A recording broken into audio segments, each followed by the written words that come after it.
बिस्मिल्लाहिर्रहमानिर्रहीम, अस्सलामु अलैकुम। मैं हूं मोहम्मद उसामा गाजी और आप देख रहे हैं न्यूज़ आप।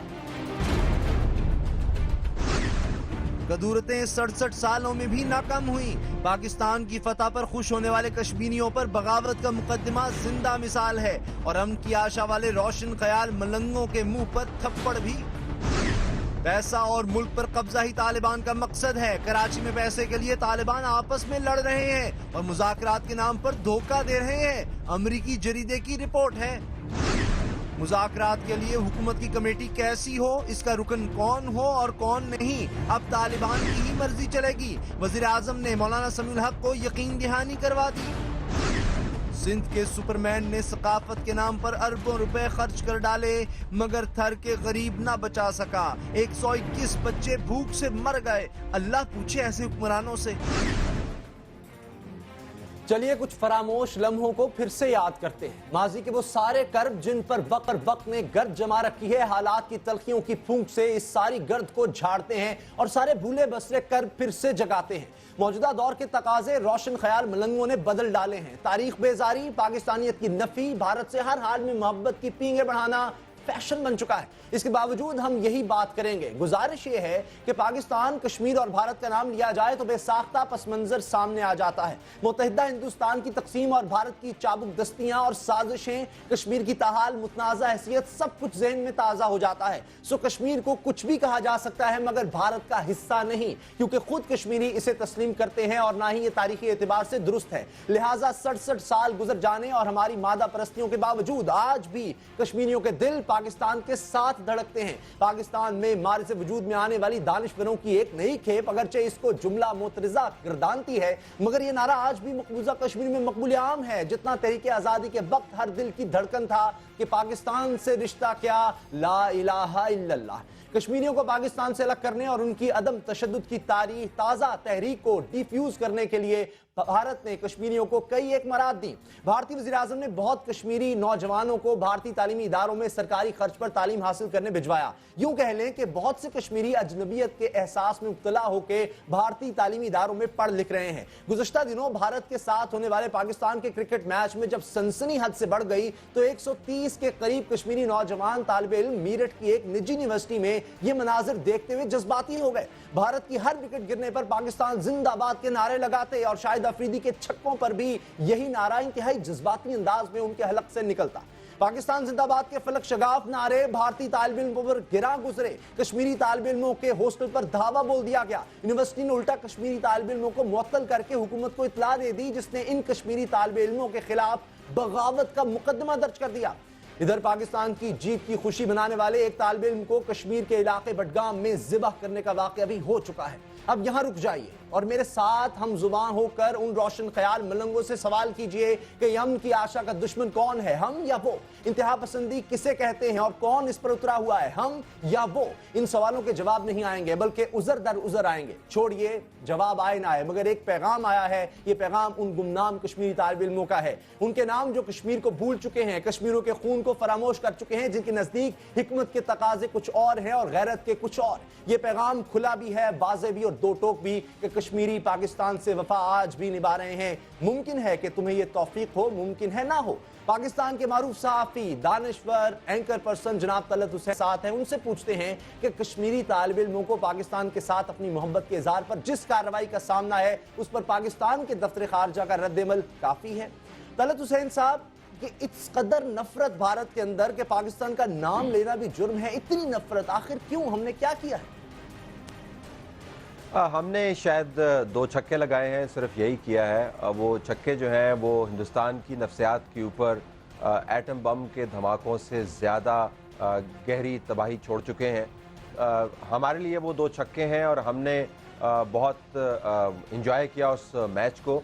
लेकिन अगर आप उसके बाद हिंदुस्तान के मीडिया का ट्रेंड देखें तो आपको मालूम होगा कि उन्होंने इन 2 छक्कों को दिल के घाव के तौर पर लिया है।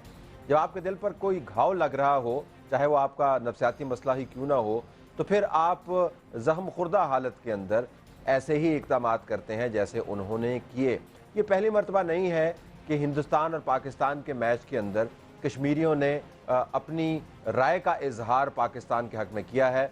जब पाकिस्तान जीतता है तो मकबूजा कश्मीर के अंदर और कश्मीरी जहाँ पर मौजूद होते हैं पाकिस्तान के लिए दुआएं करते हैं और खुश होते हैं, मिठाइयाँ बताशे बांटते हैं।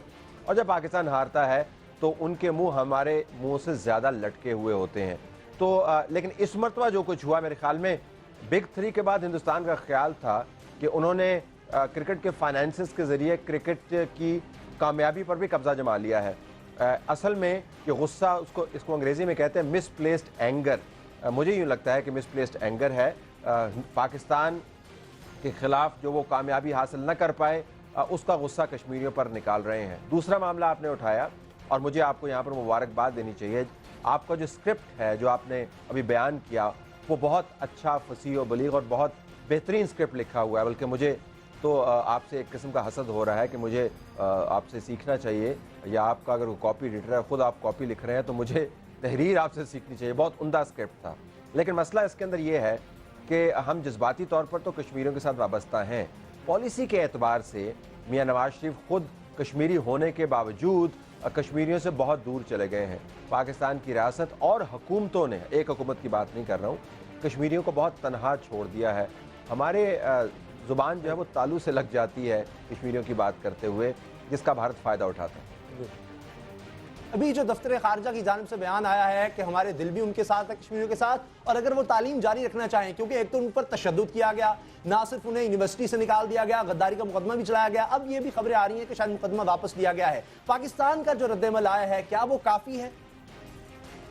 पाकिस्तान इससे ज़्यादा कुछ कर नहीं सकता, बल्कि हमें तो खुशगवार हैरत होनी चाहिए कि दफ्तर खारजा ने भी इतनी जान पकड़ ली कि तहरीरी अंदाज में इन्होंने कुछ इसके ऊपर बात कर दी।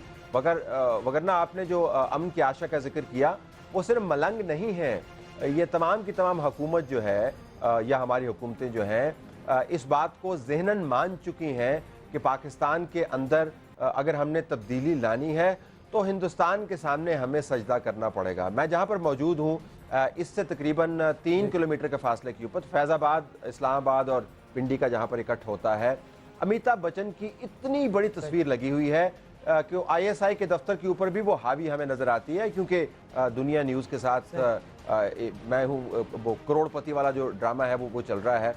अब देखें, जब ये इन्वेजन, इसको मैं इन्वेजन कहता हूँ, हमें कोई ख़तरा नहीं है, लेकिन हमने अपनी पॉलिसी ऐसी तरतीब दे दी है जिसके अंदर हिंदुस्तान के लिए ऐसे काम करने की गुंजाइश बढ़ गई है, और कश्मीरियों को जो आपने अजनबियत के एहसास का जो आपने जिक्र किया था उनमें बढ़ गया है। एक स्टेटमेंट के ज़रिए उनके दिलों के ऊपर मरहम नहीं रखे जाएंगे।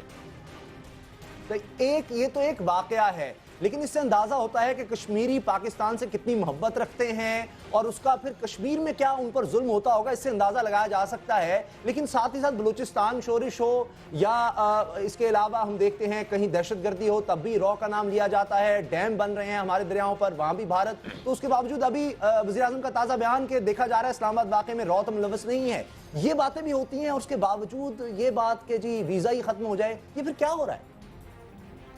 देखें, मुतज़ाद किस्म के आपको ट्रेंड नज़र आएंगे।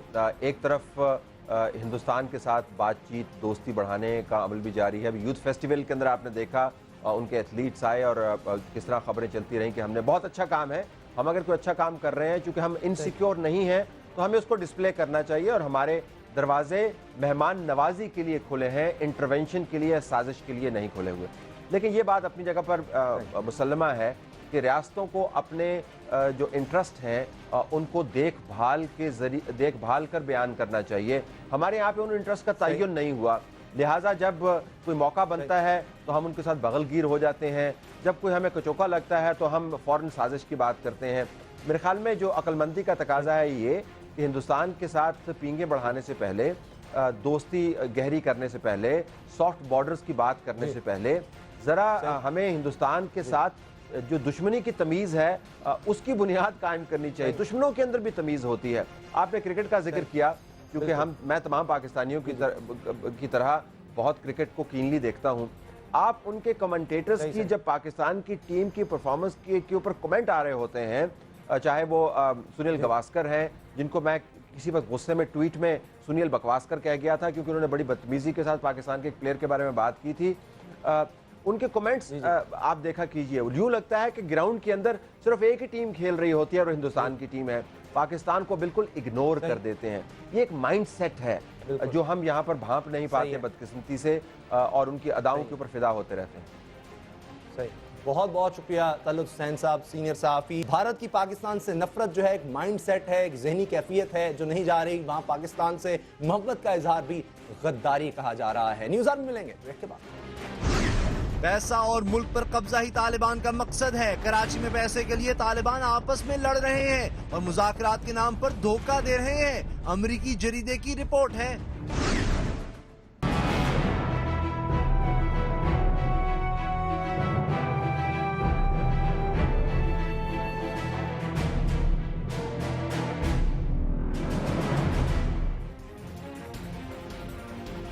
पैसा और पाकिस्तान पर कब्जा ही तालिबान का मकसद है। मुज़ाकरात तो बस ड्रामा है। ये खुलासा है अमरीकी जरीदे फॉरेन पॉलिसी की रिपोर्ट का। अमरीकी जरीदे ने अपनी रिपोर्ट में लिखा है कि तालिबान के साथ पाकिस्तान के अमन मुआहदे की कोशिशों ने अस्करियत पसंदों को बेनकाब कर दिया है। इस्लामाबाद वाक़े से जाहिर होता है कि तालिबान की दीगर ग्रुप्स पर गिरफ्त खत्म होती जा रही है। जैसे ही मुज़ाकरात शुरू हुए तो अस्करियत पसंदों ने तालिबान के नाम पर कार्रवाइयां शुरू कर दी। अमरीकी जरीदे के मुताबिक अपनी कार्रवाइयों के लिए ग्रुप पैसे, भत्ताखोरी, इक़बा बराए तावान और स्मगलिंग से हासिल करते हैं।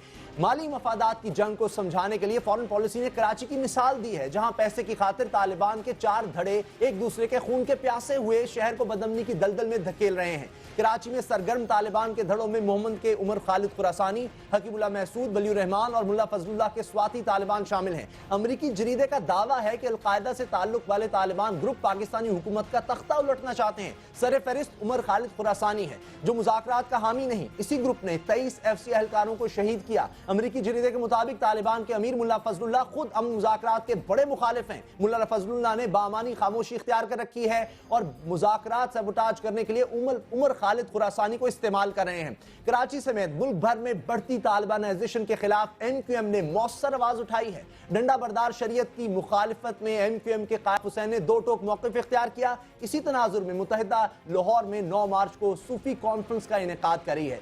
अमरीकी जरीदे की रिपोर्ट और MQM की इस कॉन्फ्रेंस पर बात होगी। हमारे साथ हैं MQM के पार्लिमानी लीडर जनाब फारूक सत्तार। फारूक सत्तार साहब, बहुत शुक्रिया आपका। ये जो कॉन्फ्रेंस होने जा रही है, आपका बड़ी मेहरबानी। ये जो कॉन्फ्रेंस होने जा रही है, बहुत इसकी कोशिशें हो रही हैं, नज़र आ रही हैं, लेकिन इस सूफी कॉन्फ्रेंस से क्या आप तालिबान का मुकाबला कर सकते हैं? देखिए, इस वक्त कौमी सलामती को जो चैलेंज दरपेश है, वो अपनी नौइयत का सबसे संगीन चैलेंज है जो पाकिस्तान की तारीख का है।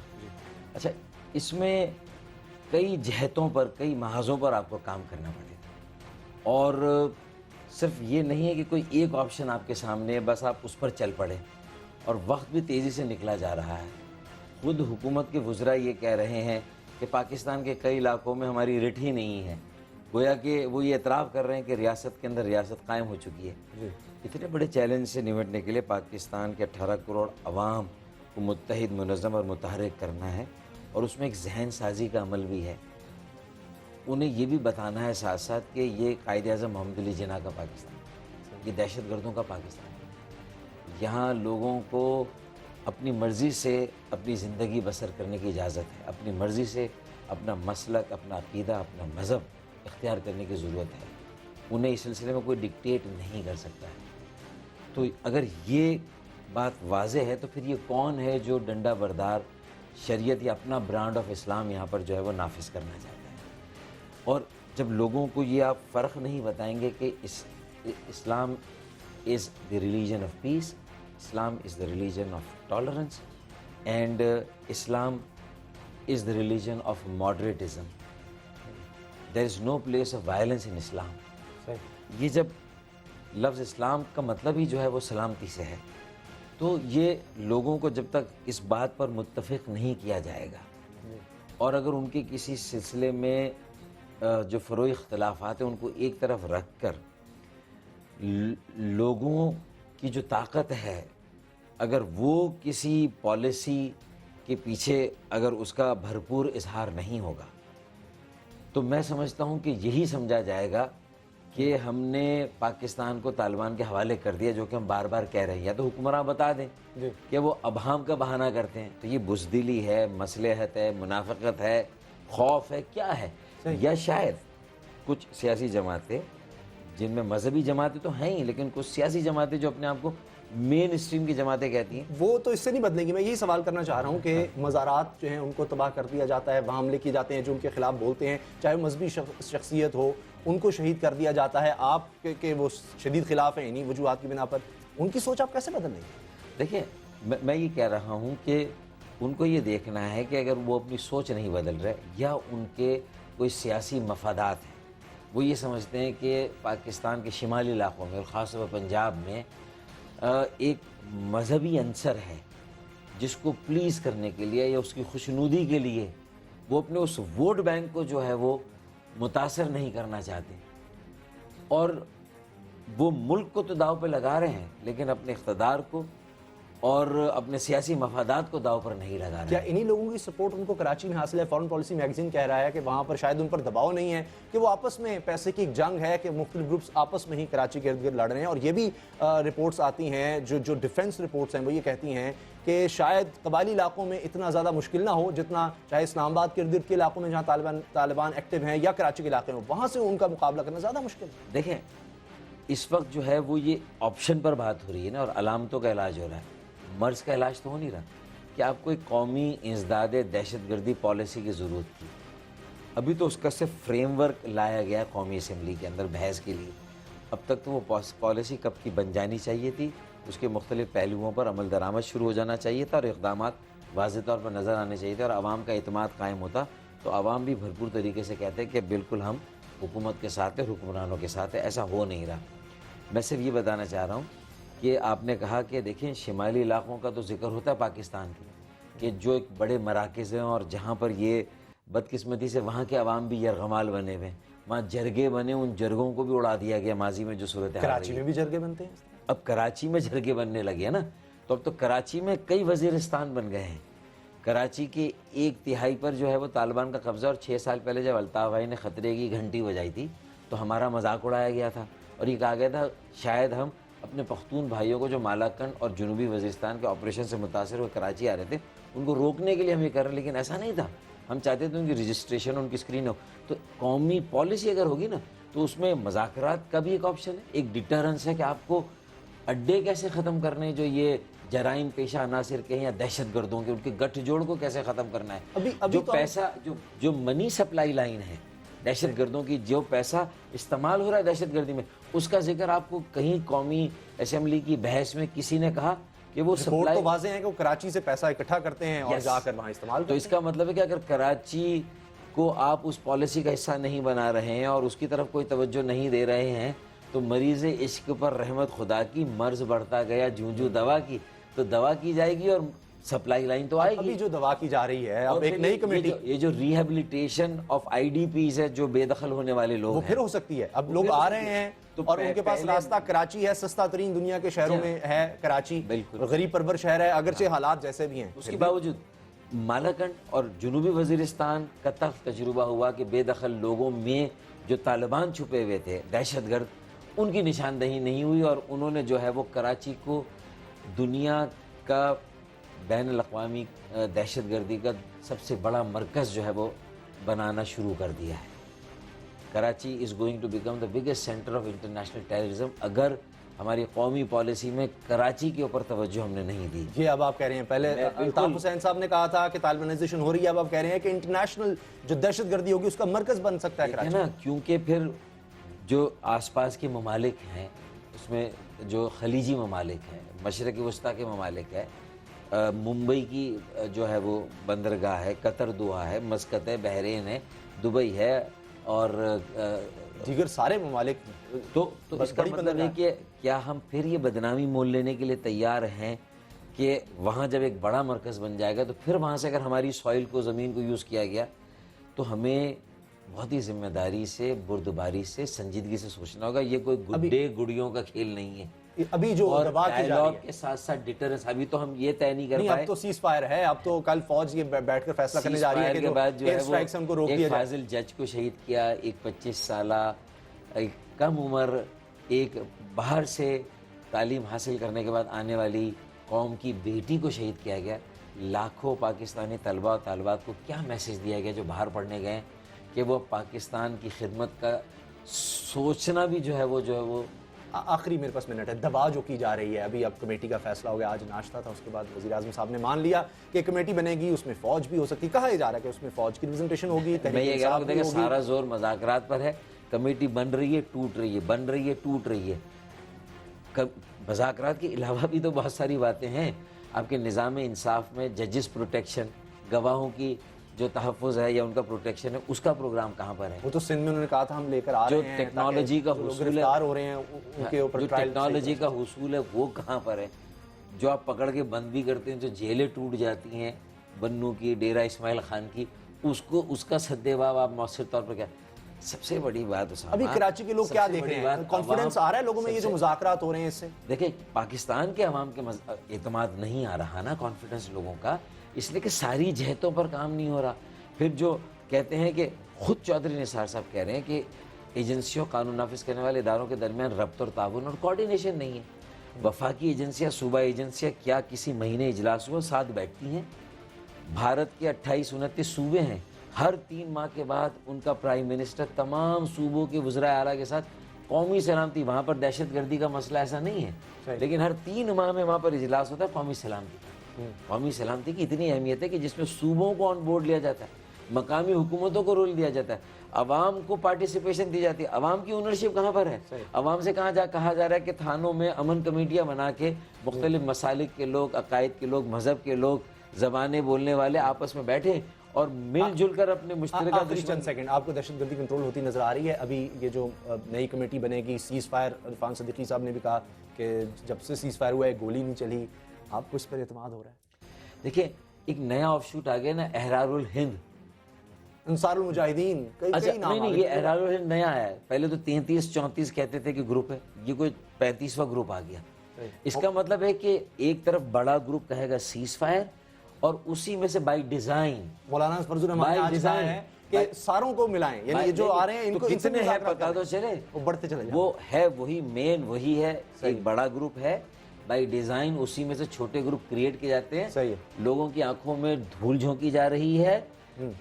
असल बाय डिजाइन है कि हम कहेंगे कि सीज फायर और तुम जो है वो ये कार्रवाइयाँ जारी। ये हल नहीं है, ये हल नहीं। बहुत बहुत शुक्रिया फारूक सत्तार साहब, सीनियर रहनुमा मुत्तहिदा कौमी मूवमेंट के। एक इंकशाफ उन्होंने आज किया है, पहले भी अल्ताफ हुसैन साहब ने कहा था कि तालिबानाइजेशन हो रही है, और आज फारूक सत्तार साहब कह रहे हैं कि अगर हालात को अब से कंट्रोल ना किया गया, सिर्फ मुज़ाकरात से मसला हल नहीं होगा, डेटरेंस भी ज़रूरी है, तो वरना खुदा न खास्ता ऐसे हालात हो सकते हैं कि इंटरनेशनल टेररिज्म का हब जो है कराची बन सकता है। न्यूज़ में मिलेंगे ब्रेक के बाद। मुज़ाकरात के लिए हुकूमत की कमेटी कैसी हो, इसका रुकन कौन हो और कौन नहीं, अब तालिबान की ही मर्जी चलेगी। वज़ीर आज़म ने मौलाना समीउल हक को यकीन दहानी करवा दी।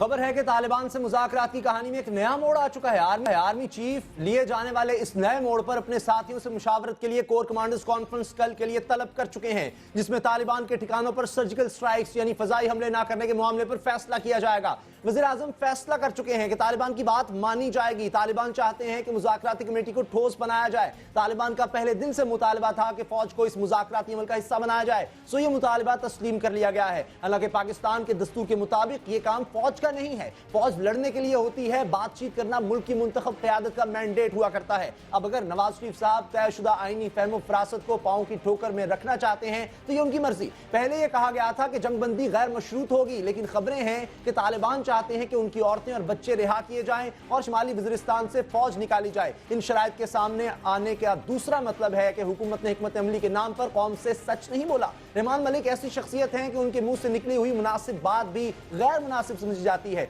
मगर वो सच कहा करते थे कि तालिबान की नानी एक ही है। रहमान मलिक साहब से मुतल्लिक अवाम में पाई जाने वाली तमाम नापसंदगी के बावजूद उनकी ये बात दुरुस्त मालूम होती है। और अगर गौर किया जाए तो तालिबान की नानी जनरल ज़िया-उल हक के अलावा और कोई नहीं। और जनरल ज़िया-उल हक के सियासी वतन से जिन्होंने जन्म लिया वो इसकी हरबी तख्लीक से हर हाल में मुज़ाकरात कर रही है। पाकिस्तान एक जमहूरी मुल्क है और इस कौम ने जमहूरियत के लिए सारी बाजियां लड़ी हैं। लिहाजा जमहूर पसंद मुआशरा ये कभी नहीं चाहेगा कि मुल्क के मसाइल मुंतखब हुकूमत के सिवा कोई और हल करे। तालिबान का मसला जिसे भी हल करना है इसकी तमाम तर जिम्मेदारी वज़ीर आज़म नवाज शरीफ की है। हर अहद में कुछ सियासी बोने और मस्खरे पाए जाते हैं। यह अहद भी ऐसे किरदारों से खाली नहीं। तालिबान का मसला ऐसे बहुत से किरदारों के कद काट से बड़ा भी है और इंतहाई हसास भी। ये मसला हाथ से कहीं फिसल गया तो तारीख ऐसे मस्खरों के साथ साथ जनाब वज़ीर आज़म को भी एक ही कतार में खड़ा करेगी। अल्लाह करे इस जंग में इतदाल की फतह हो, फसाद फिल अर्द का खात्मा हो। लेकिन फिलहाल होने वाले फैसलों से यही लग रहा है कि जैसे तालिबान मुज़ाकरात से पहले ही फतह याब हो रहे हैं, क्योंकि तमाम काम उनकी मर्जी और मंशा से ही आगे बढ़ रहे हैं। सिर्फ देखने वाली आंख चाहिए। तय पाए जाने वाले मामलात जैसे कि नई कमेटी में स्टेक होल्डर शामिल होंगे जिनमें फौज के जिम्मेदारान भी होंगे और कैदियों के तबादले भी और कुछ इलाकों से फौज का इनखला भी। ये सरासर शिकस्त भी है और तालिबान की अहम मंशा भी। और इसकी तस्दीक खुद हुकूमती कमेटी के सरबराह जनाब इरफान सिद्दीकी ने मीडिया से गुफ्तगू करते हुए की है। इस सारे अमल की नाक़िद पीपल्स पार्टी है जो हुकूमत को दूसरा रास्ता इख्तियार करने का कह रही है। हमारे साथ इसी जमात के सेनेटर जनाब सईद गनी मौजूद हैं, उनसे बात करते हैं। सईद गनी साहब, जब ये मुज़ाकराती अमल शुरू हुआ था तो बिलावल भुट्टो साहब ने कहा था कि तालिबान से मुज़ाकरात के लिए तालिबान को भेजा जा रहा है। अब तो कहा जा रहा है कमेटियां तहलील होंगी और एक बाइख्तियार कमेटी बनेगी। अब आप मुतमईन हैं? उसमें एक तो मुझे नहीं पता कि इरफान सिद्दीकी साहब किस दुनिया की बात कर रहे हैं कि सीज़ फायर के बाद एक भी गोली नहीं चली। सीज़ फायर जिस दिन अनाउंस हुआ है उस दिन सुबह वाक़या हुआ दहशतगर्दी का। सीज़ फायर के अगले दिन लंडी कोतल में हुआ, दोपहर में सुबह फिर इस्लामाबाद कचेरी में हुआ। फिर आज भी दहशतगर्दी के 2 वाक़यात हुए जिसमें एक पॉलिटिकल एजेंट गालिबन पहले तो इत्तला थी कि शायद ज़ख्मी हैं, अल्लाह उनको ज़िंदगी दे, अब तक की मुझे इत्तला नहीं मिली। और उसके बाद पेशावर में अमन लश्कर का एक आदमी मारा गया है। तो ये कहना कि गोली कोई नहीं चल रही है ये गलत तासुर है। दहशतगर्दी के वाक़यात उसी तसलसल के साथ जारी हैं जैसे कि सीज़ फायर से पहले हो रहे थे।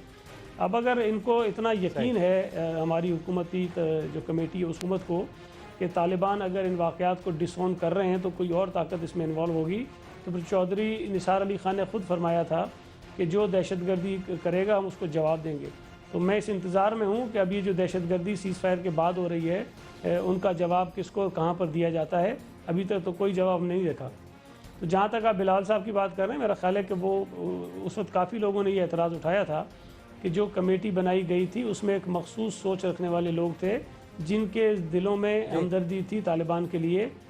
उन्हीं को तालिबान से बातचीत करने के लिए जो है वो नामजद किया गया था, इसलिए उनका एतराज़ बिल्कुल ठीक था।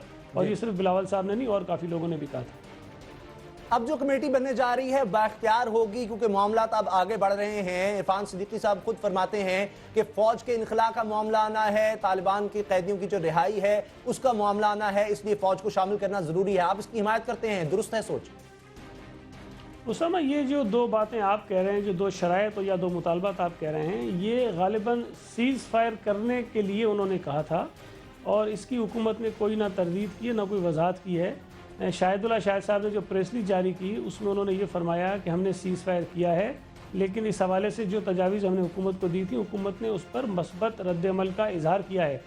तो बाकी जो उनके मुतालबात हैं वो तो बाद में आएंगे, लेकिन मैं आपके सवाल की बुनियादी चीज़ जो आप पूछना चाह रहे हैं कि फ़ौज की इस कमेटी में शमूलियत जो है वो होनी चाहिए कि नहीं होनी चाहिए। लेकिन मैं ये समझता हूँ कि हुकूमत और रियासत पाकिस्तान इस वक्त जो है वो एक सिविलियन सियासी जमात के पास है और PMLN ने, पीपल्स पार्टी ने और दीगर सियासी जमातों ने हमेशा जो सिविलियन अथॉरिटी है उसके लिए जद्दोजहद की है। और हम ये समझते हैं कि सियासी फ़ैसले, इंतज़ामी फ़ैसले सियासी क़यादत को ही करने चाहिए, उसकी ज़िम्मेदारी उनको लेनी चाहिए, उसका क्रेडिट डिस्क्रेडिट उसको लेना चाहिए। फ़ौज एक ज़ेली इदारा है हमारे रियासत का, हमारी हुकूमत का, जो वजारत दिफा के मातहत है, उसके नीचे काम करता है। इन मामलात में फ़ौज की कंसल्टेशन से मुझे बिल्कुल इनकार नहीं है, उनकी अहमियत से मुझे बिल्कुल इनकार नहीं है, लेकिन उन लोगों को उन तंजीमों के सामने बिठा देना ले जाकर जिन लोगों ने फ़ौजी जवानों के गले काटे हैं, जिन्होंने बेगुनाह लोगों को कत्ल किया है, और वो फ़ौज जिन्होंने कल अगर खुदा न करे ये मुज़ाकरात इनके नाकाम होते हैं तो उनके खिलाफ जाके ऑपरेशन भी करना है, तो मैं समझता हूँ कि बराह रास्त किसी फ़ौज को फ़ौजी किसी नुमाइंदे को या फ़ौजी को उस कमेटी का जो है मेंबर नहीं होना चाहिए, और अगर ये हुकूमत कर रही है तो बहुत गलत कर रही है। बहुत शुक्रिया सेनेटर सईद गनी साहब। पाकिस्तान पीपल्स पार्टी फौज को तालिबान के साथ एक मेज पर बिठाने के खिलाफ है, और लेकिन कल जो एक कोर कमांडर्स कॉन्फ्रेंस होने जा रही है, देखते हैं उसमें फैसला क्या होता है। न्यूज़ आवर में मिलेंगे ब्रेक के बाद। सिंध के सुपरमैन ने सकाफत के नाम पर अरबों रुपए खर्च कर डाले, मगर थर के गरीब ना बचा सका। 121 बच्चे भूख से मर गए। अल्लाह पूछे ऐसे हुक्मरानों से।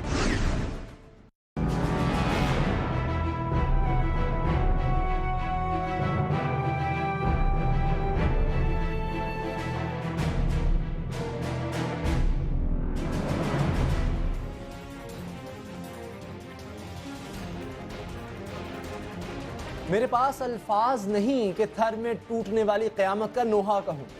ये सोचकर रूह कांप जाती है कि जिस वक्त थर में भूख से बिलक बिलक कर मासूम फूल बच्चे मौत की हिचकियां ले रहे थे, उस वक्त सिंध का सुपरमैन सिंध की सकाफत को बचाने में मसरूफ था। शायद सोच ये हो कि गरीब तो होते ही मरने के लिए हैं, सकाफत नहीं मरनी चाहिए। जब सिंध धरती पर सिंधी सकाफत बचाने के नाम पर ऐशो इशरत की महफिलें सजी थी, जिस वक्त सिंध फेस्टिवल की महफिलों में अरबाब इख्तियार, उमरा, मुअज़्ज़िज़ीन कहलाने वाले अवाम के खादिम सजे संवरे उजले उजले कपड़े पहने कहकहे मारते, रूह की ग़िज़ा मौसीक़ी पर सर धुन रहे थे, कैफ़ो निशात में मस्त थे, हुस्नो शबाब के नज़ारों में गुम थे, ऐन उसी वक्त थर के मासूम फूल खाक में मिल रहे थे। हड्डियों के पिंजर बने इन फूलों को जरा गौर से देखिए और फिर चश्मे तसव्वुर में भूख की शिद्दत लाएं। भूख कोई बम नहीं कि धमाका हुआ और एकदम से जान निकल गई। भूख से मरना लम्हा लम्हा अज़ियत का नाम है, मगर यह बात मोहल्लात में रहने वाले क्या जाने, उन्हें क्या खबर कि भूख से मरते बच्चों को मौत एकदम से नहीं आई होगी। फर्क तो उन माओं को पड़ा जो अपने जिगर गोशों को बचाने के लिए असबाब की परवाह किए बगैर घरों से निकल पड़ी। करीब तरीन शहर पहुंचने के लिए 4 दिन का पैदल सफर था और सहरा का जालिम रास्ता जिसमें उनकी मताए हयात लुटती रही। दूध नहीं मिला, पानी दस्तयाब नहीं था, खुराक का तो तसव्वुर भी नहीं। पहले गोल मटोल से ये बच्चे हड्डियों के ढांचे में बदले होंगे और फिर माँ माँ पुकारते जान से गुजर गए होंगे। इन चीखों से माँ का कलेजा तो यकीनन फट गया होगा, मगर इक़्तिदार के ऐवानों को क्या फर्क पड़ता है कि सिर्फ मिट्टी में 3 माह के दौरान 121 से ज़ायद बच्चे भूख की वजह से मौत के मुंह में चले गए और इमदाद के नाम पर दी जाने वाली गंदम की बोरियों की भीख गोदामों में सड़ती रही। वो दौरे फारूकी था कि खलीफा वक्त खौफ खुदा से लर्जा बदनाम रहते थे कि नील के किनारे कुत्ता भी भूख से मर गया तो रोज़े क़यामत उनसे बाज़पुरस होगी। ये पाकिस्तान का सूबा सिंध है जहां इंसान से ज्यादा सकाफत की कदर कीमत है। तल्ख हकीकत यह है कि सरकार की नजर करम अगर पड़ती है तो सिर्फ उमरा के इलाकों पर, नवाजिशात की बारिश होती है तो पोश इलाकों पर, गरीब इलाकों और गरीबों को देने के लिए हुकूमत के पास सिवाय वादों के और कुछ नहीं। ये सितम नहीं तो और क्या है कि सकाफत के नाम पर अरबों रुपए उजाड़ दिए गए और भूख से बिलखते इंसानों के लिए चंद लाख देने की तौफीक ना हुई। खबर यह है कि 121 बच्चों की मौत के बाद सिंध हुकूमत ने नोटिस लिया है। एक अध अहलकार को अगर मुअत्तल किए जाने की भी खबरें हैं। यह है सिंध की हुकूमत का इंसाफ और गुड गवर्नेंस। इसी गुड गवर्नेंस की वजह से पीपल्स पार्टी पूरे मुल्क से सिमट कर सिंध तक महदूद हो गई, मगर लग यूं रहा है कि पीपल्स पार्टी से ये एक सूबा भी नहीं संभाला जा रहा। क्या भूख से मरे इन बच्चों की अधखुली आंखों में जो सवाल लिखे हैं उनका सामना करने की हिम्मत किसी में है? इसी पर बात होगी। हमारे साथ हैं सीनियर सहाफ़ी तज्ज़िया निगार जनाब अंसार अब्बासी। अंसार अब्बासी साहब, एक तरफ सिंध फेस्टिवल है, दूसरी तरफ भूख से बच्चे मरते रहे, ये क्या हो रहा है? ठीक है, जहाँ तक सिंध फेस्टिवल की बात है तो मेरी उससे रिजर्वेशन ये है कि उस फेस्टिवल का हमारे से ताल्लुक़ कोई नहीं था। वो तो लगता था कि कोई वेस्टर्न कल्चर है और वो कल्चर जिसका ना सिंध से ताल्लुक़ है ना पाकिस्तान से, तो इस किस्म का कल्चर प्रेजेंट किया गया। लेकिन ओवरऑल जो आपने बात की, देखें हमारे मुल्क में जो एलीट है पूरे मुल्क में, जनरली उन्होंने जो डिसएडवांटेज हैं उनको कभी भी एडवांटेज देने की कोशिश नहीं की। आप हर लिहाज से देखें, लेकिन ओवरऑल जब आप पाकिस्तान में डिफरेंट प्रोविंसेस को देखते हैं, आप एक बात गौर करें कि पंजाब में पहले से इम्प्रूवमेंट आई होगी। केपी में आप देखें एएनपी और पाकिस्तान पीपल्स पार्टी की जो लास्ट गवर्नमेंट थी उनके बारे में कहा गया था वो करप्ट गवर्नमेंट थी, तो वहाँ के लोगों ने, और वहाँ पे एक बेहतर गवर्नमेंट आई जो अभी पीटीआई की गवर्नमेंट है। इसी तरीके से बलोचिस्तान में देखें जो पुरानी रईसानी साहब की गवर्नमेंट के मुकाबले में डॉक्टर मालिक साहब की गवर्नमेंट बेहतर है। लेकिन मुझे अफसोस होता है बीइंग अ पाकिस्तानी कि हमारे जो भाई हैं जो सिंध के, पता नहीं उन बेचारों ने क्या कसूर किया है कि वहाँ पे एक ऐसी सरकार, एक ऐसी गवर्नमेंट जहाँ पे जिनका पहले रोल क्या था और देखें अभी भी। और मैं आपको बताऊं कि सिंध से, कल भी मेरे पास सिंध से एक जर्नलिस्ट आए थे, वो कहते हैं कि अगर आप इंटीरियर सिंध जाएं वहाँ पे जो लोगों के साथ ज्यादतियाँ हो रही हैं कि कोई आप सोच भी नहीं सकते। क्या यही वजूहत तो नहीं है कि पीपल्स पार्टी अब सिर्फ एक सूबे तक उसकी हुकूमत रह गई? देखें, मैं तो बहुत अरसे से कह रहा हूँ कि ये बड़ी बदकिस्मती है कि पीस पार्टी वो एक पॉलिटिकल पार्टी थी जो कि पाकिस्तान को आपस में जोड़ती थी। ज़ाहिर है तमाम प्रोविंसेस में, हर रीजन में पाई जाती थी। और अभी आप देखें कि जरदारी साहब की पॉलिटिक्स ने और उसने उनको महदूद कर दिया सिंध में। और सिंध में भी अभी आप देखें कि किस किस्म के हालात जा रहे हैं, वहाँ पे किस किस्म की गवर्नेंस है। और मैं आपको बताऊँ कि इसमें अगर जरदारी साहब का कसूर है तो इससे ज़्यादा कसूर उन पॉलिटिकल लीडर्स का है जो सीनियर पॉलिटिकल, जो सेकंड टियर टॉप लीडरशिप है पाकिस्तान पीस पार्टी की, जिसमें रज़ा रब्बानी भी हैं, जिसमें एतजाज़ भी हैं, खुर्शीद शाह भी हैं और नवीद कमर एंड सो मेनी अदर्स, जो लोग नहीं बोलते। ये सिर्फ पार्टी के साथ नहीं, ये पाकिस्तान के साथ भी जाती है कि एक पॉलिटिकल पार्टी जो हर जगह पाई जाती थी, आप उसको श्रिंक करके ले जाएं बिकॉज आपको बेहतर गवर्नेंस, आपको करप्शन फ्री पार्टी को बनाना है और उसी वजह से ये फैलेगी। वरना अगर आपने वही करना है कि करप्शन भी हो और चूंकि पूरे पाकिस्तान में अब हालात उस तरह से नहीं रहे तो अब फोकस सिर्फ सिंध रह गया है। तो मेरा तो ख्याल है कि जिस किस्म के हालात हैं तो सिंध में भी मुझे नहीं लगता कि अगली दफ़ा जितनी सीटें इन्होंने इस वक्त ली हैं वो भी ले सकते हैं। बहुत बहुत शुक्रिया अंसार अब्बासी साहब। 21 बच्चों की सिर्फ 3 माह में हला कर लगता है पीपल्स पार्टी से एक सूबा भी नहीं चलाया जा रहा है। न्यूज़ आवर देखने का बहुत बहुत शुक्रिया। दुआ में याद रखिएगा। अल्लाह ताला आपको नफरतों और औलाद के गम से महफूज रखे। अल्लाह।